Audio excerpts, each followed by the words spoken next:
आज सुनते हैं जीवित पुत्रिका व्रत की 3 कथाएं। जितवाहन राजा सियारनी और भगवान कृष्ण के जुड़ी व्रत कथा। तो एक बार बोलिए प्रेम से जितवाहन भगवान की जय। राधे कृष्ण भगवान की जय। जितिया माता की जय। जीवित पुत्र का व्रत इस साल 25 सितंबर को रखा जाएगा। इस दिन भगवान श्री गणेश, माता पार्वती और शिव जी की पूजा एवं ध्यान के बाद ऊपर बताई गई व्रत कथा भी सुननी या पढ़नी चाहिए। इसकी पूजा शिव जी को प्रिय प्रदोष काल में करनी चाहिए। व्रत का पारण दूसरे दिन अष्टमी तिथि की समाप्ति के पश्चात किया जाता है। यहाँ हम आपको बता दे रहे हैं कि जितिया व्रत की 3 कहानियाँ अपनी परंपरा के अनुसार जो कथा आपके यहाँ पढ़ी या सुनी जाती हो, आप उसे सुन सकते हैं। इसमें पहली कहानी सियारनी वाली है, दूसरी जितवाहन राजा की और तीसरी भगवान श्री कृष्ण की है। तो आइए सुनते हैं चूलो सियार की कथा। जीवित पुत्रिका व्रत में चूलो सियार की एक कथा भी सुनी जाती है। इस प्रकार है एक वन में सेमर के पेड़ पर एक चील रहती थी। पास की झोपड़ी में एक सियारिन भी रहती थी। दोनों में खूब पटती थी। चूलो जो कुछ भी खाने को लेकर आती उसमें से सियारिन के लिए जरूर हिस्सा रखती। सियारिन भी चूलो का हिस्सा ही ध्यान रखती।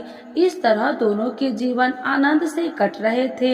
एक बार वन के पास गांव में औरतों जितिया की पूजा की तैयारी कर रही थी।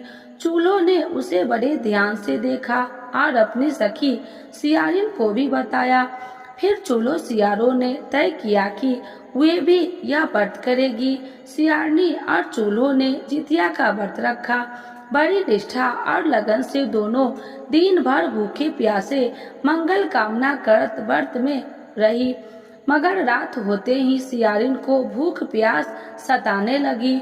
जब बर्दाश्त न हुआ तो जंगल में जाके उसने मांस और हड्डी पेट भर के खाया।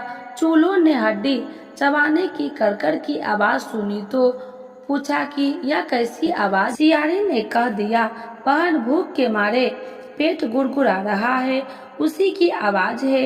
मगर चूलो को पता चल गया। उसने सियारिन को खूब लताड़ा कि जब व्रत नहीं हो सकता तो संकल्प क्यों लिया था। सियारिन लज्जा गई, पर व्रत भंग हो चुका था। चूलो रात भर भूखे प्यासे रहकर व्रत पूरी की। अगले जन्म में दोनों मनुष्य रूप में राजकुमारी बनकर सगी बहनें हुई। सियारिन बड़ी बहन और उसकी शादी एक राजकुमार से हुई। चूलो छोटी बहन, उसकी शादी उसी राज्य मंत्री पुत्र से हुई। बाद में दोनों राजा और मंत्री बने। सियारिन रानी के जो भी बच्चे होते वे मर जाते, जबकि चूल्हो के बच्चे स्वस्थ और हट्टे कट्टे रहते। इससे वह जलन होती।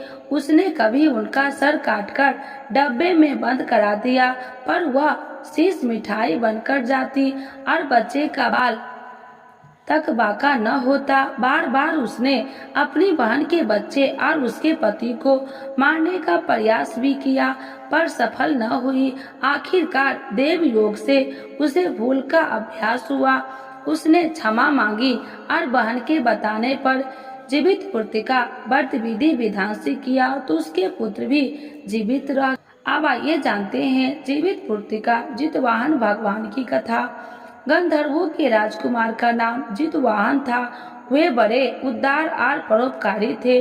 जितवाहन के पिता ने वृद्ध अवस्था में वनप्राशय आश्रम में जाते समय इनको राज सिंहासन पर बैठाया, किंतु इनका मन राजपाट में नहीं लगता। वह राज्य का भार अपने भाइयों पर छोड़कर स्वयं वन में पिता की सेवा करने को चले गए।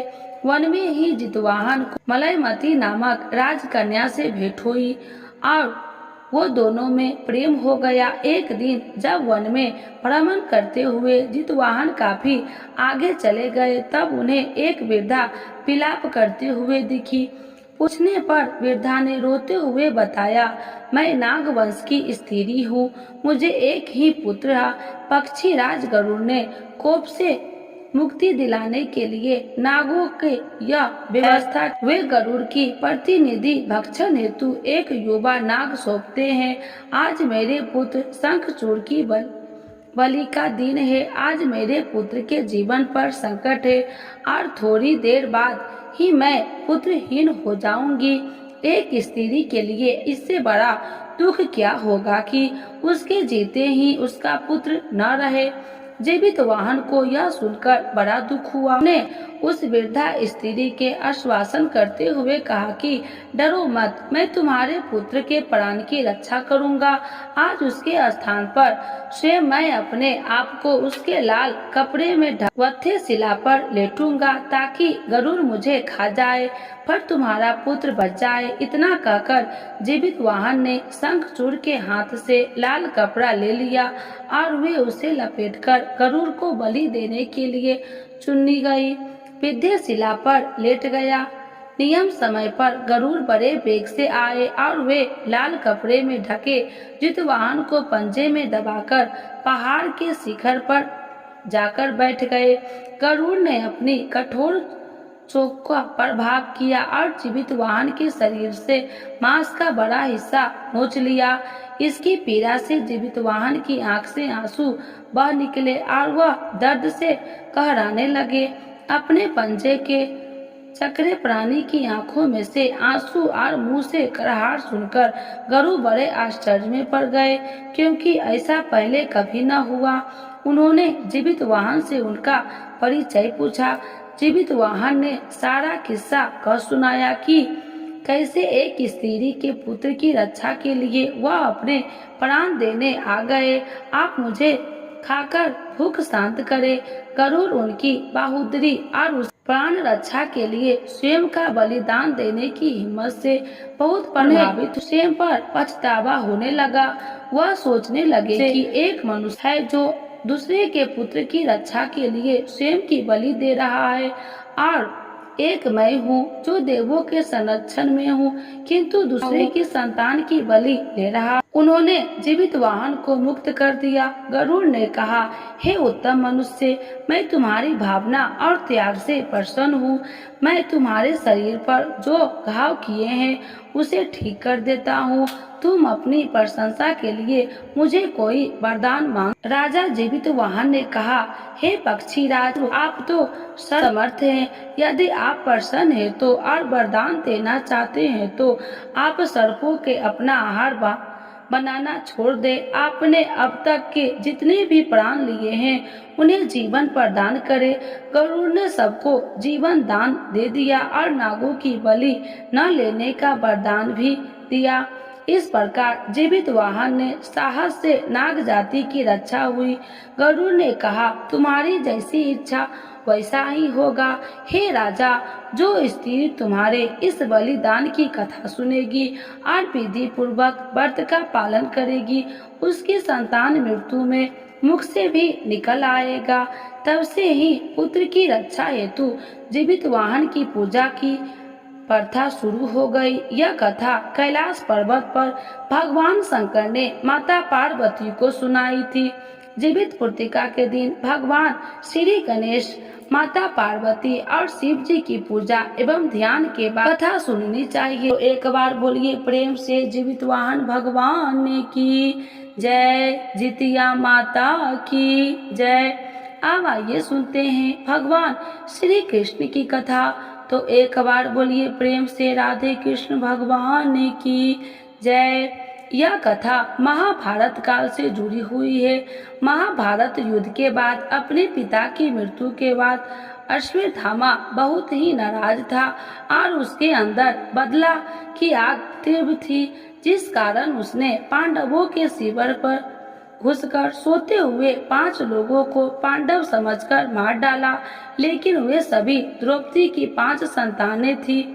उसने इस अपराध के कारण उसे अर्जुन ने बंदी बना लिया और उसकी दिव्य मणि छीन ली, जिसके फलस्वरूप अश्वत्थामा ने उत्तर की अंजनी संतान को गर्भ में मारने के लिए ब्रह्मास्त्र का उपयोग किया, जिसे निष्फल करना मामला मुमकिन था। उत्तरा की संतान का जन्म लेना आवश्यक थी, जिस कारण भगवान श्री कृष्ण ने अपने सभी पुण्य का फल उत्तरा की अंजनी संतान को देकर उसको गर्भ में ही पुनः जीवित किया। गर्भ में मरकर जीवित होने के कारण उसका नाम जीवित पुत्रिका पड़ा और आगे जाकर यही राजा परीक्षित बना। तब ही से इस व्रत को किया जाता है।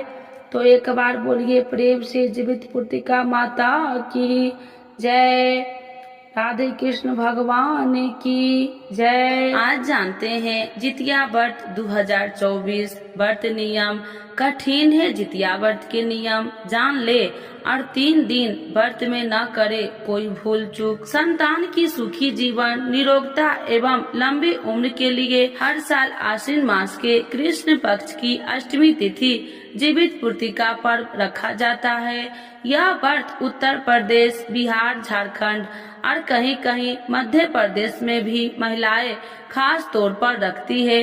वंश वृद्धि के लिए भी महिलाएं जीवित पुत्रिका व्रत रखती है। यह व्रत को जितिया या जुतिया व्रत भी कहते हैं। यह व्रत कठिन व्रतों में से एक है। इस व्रत में महिलाएं 3 दिनों तक व्रत रखती है। यह व्रत निर्जला रखा जाता है और नवमी के दिन इस व्रत का पारण होता है। पहले दिन नहाय खाए और दूसरे दिन शाम के समय स्नान पूजा के बाद व्रत कथा पढ़ती या सुनती है और अगले दिन पारण करती है। इस व्रत के नियम का खास ध्यान रखा जाता है। 3 दिन तक सभी नियमों का पालन करना चाहिए, तभी व्रत पूर्ण माना जाता है। जितिया का व्रत के दौरान निर्जला रहा जाता है। इस व्रत में आचमन करना भी वर्जित माना जाता है।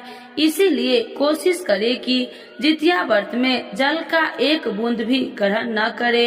जितिया व्रत 3 दिन होता है, इसीलिए नहाय खाए से पारण तक पूरे 3 दिनों के लिए नियम मानने चाहिए। पहले दिन नहाय खाए और दूसरे दिन निर्जला व्रत रखा जाता है। इसीलिए तीसरे दिन ब्रह्म मुहूर्त में उठकर स्नान आदि करने और पूजा पाठ करने के बाद ही व्रत का पारण करें। इस दिन भगवान सूर्य देव की भी पूजा की जाती है। उन्हें बाजरे और चने से बने व्यंजन अर्पित करना चाहिए। इस दिन कोई वस्तु न काटे और न ही कटे हुए फल सब्जी का उपयोग करे। किसी भी तरह की जीव हत्या करना पाप माना जाता है। इसीलिए सब्जी में कोई जीव आदि हो और काटने समय वह कट जाए, इसीलिए इस दिन चाकू का इस्तेमाल न करना चाहिए। इस व्रत को रखने से पहले नोनी का साग खाने का भी परंपरा है। कहते हैं कि नोनी के साग में कैल्शियम और आयरन भरपूर मात्रा में होता है। इसके कारण व्रती के शरीर को पोषक तत्वों की कमी नहीं होती है। इस व्रत के पारण के बाद महिलाएं पूजा में अर्पित किया हुआ लाल या पीला रंग का धागा भी गले में पहनती है। इसके बाद कोई शुभ दिन देखकर इसे उतारा जाता है। जीमूत वाहन की पूजा में सरसों का तेल और खड़ चढ़ाया जाता है। व्रत के पारण के बाद यह तेल बच्चे के सिर पर लगाया जाता है। ऐसा कहा जाता है कि यह भगवान का आशीर्वाद है। सनातन धर्म में लोगों के लिए जितिया के व्रत का विशेष महत्व है। जितिया का व्रत माताएं अपने बच्चे की लंबी आयु और अच्छी सेहत के लिए रखती है। वही जिन माताओं को संतान की प्राप्ति नहीं हो रही है, वो यदि ये व्रत रखती है तो उन्हें जल्दी ही खुशखबरी सुनने को मिल जाती है। हालांकि जितिया व्रत को काफी कठिन होता है, क्योंकि इस व्रत में 24 घंटे तक अन्न के साथ साथ जल पीने का भी मनाही है। देश के कई राज्यों में जितिया व्रत को जीवित पुत्रिका व्रत और जितिया व्रत के नाम से भी जाना जाता है। चलिए जानते हैं सितंबर में जितिया का व्रत किस दिन रखा जाएगा। वैदिक पंचांग के अनुसार आश्विन माह में आने वाली कृष्ण पक्ष की अष्टमी तिथि के हर साल जितिया का व्रत रखा जाता है। इस साल कृष्ण पक्ष की अष्टमी तिथि का आरंभ 24 सितंबर दोपहर को 12:38 से हो रहा है, जिसका समापन अगले दिन 25 सितंबर दोपहर 12:10 पर होगा।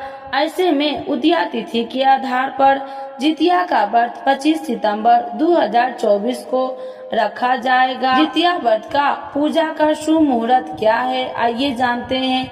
25 सितंबर 2024 को जितिया व्रत की पूजा का शुभ मुहूर्त 10:41 से लेकर दोपहर 12:12 तक है। हालांकि व्रत का पारण अगले दिन 26 सितंबर 2024 को किया जाएगा। वही 24 सितंबर 2024 को जितिया व्रत के निहाय खाए की पूजा होगी। जितिया व्रत की पूजा विधि। व्रत के दिन प्रातः काल उठे, स्नान आदि कार्य करने के बाद सूर्य देव की उपासना करें। घर के मंदिर में एक चौकी रखे, उस पर लाल रंग का कपड़ा बिछाए, कपड़े के ऊपर थाली रखे, थाली में सूर्य नारायण की प्रतिमा को रखे और उन्हें दूध से स्नान करवावे। भगवान को दीपक और दूध अर्पित करे। भोग लगाने के बाद आरती करे। मिट्टी या गाय के गोबर से सियार व चिल की मूर्ति बनाए। कुशा से बनी जीवित वाहन की प्रतिमा की पूजा करे। उन्हें धूप, दीप, फूल, चावल अर्पित करे। जितिया व्रत की कथा पढ़े या सुने। अगले दिन व्रत का पारण के बाद जरूरतमंद लोगों को दान दे।